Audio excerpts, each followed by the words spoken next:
Tout le long du trajet, le vieil homme n'avait pas arrêté de pester. Contre les conducteurs trop lents, contre les fous du volant, contre les impatients, catégorie à laquelle il était convaincu de ne pas appartenir. Moi, je sais où je m'en vais, ce sont les autres qui m'empêchent de m'y rendre. Le voyage n'avait pas été de tout repos.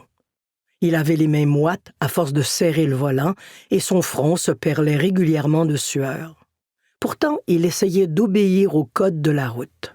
Il maintenait une vitesse réglementaire et ralentissait d'instinct devant les voitures de police garées en bordure de rue. Comme son silencieux ne l'était plus du tout, il préférait éviter une contravention. Un conducteur obsédé par sa propre conduite irrationnelle lui avait même servi un doigt d'honneur bien senti à travers la vitre de sa portière, accompagné d'invectives qui allaient de pair avec la gestuelle. Henri n'avait bien sûr rien entendu de ces insultes. Il n'avait vu, outre le geste grossier, qu'un homme furieux qui proférait des gros mots. Au lieu de l'insulter, le camouflet du conducteur nerveux l'avait fait sourire.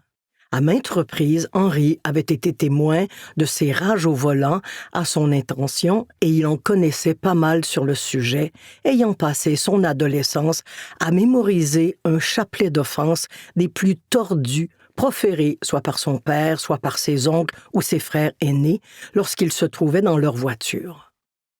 Il avait longtemps rêvé d'utiliser ces insultes à son tour lorsqu'il se retrouverait au volant de son propre véhicule. Comme il aurait aimé les envoyer promener, se faire foutre, niquer ou mettre tous ces salopards, pecnos, dangers publics, couillons de la lune et connards de ce monde. Ces crétins, trous-ducs, branleurs, abrutis, sans oublier ces enfoirés, ces blaireaux, ces triples buses, ces casse-couilles, ces têtes de nœuds ou têtes de gland ou encore ces têtes de pipe et tous ces pignoufs de première.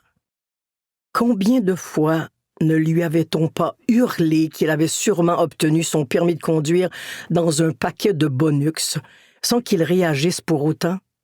C'est que le vieil homme n'avait finalement jamais utilisé à voix haute ces vocables irrévérencieux. Il les roulait plutôt dans sa bouche avec un certain délice, mais il ne franchissait pas la barrière de ses lèvres. Trop vulgaire, trop commun, sans classe.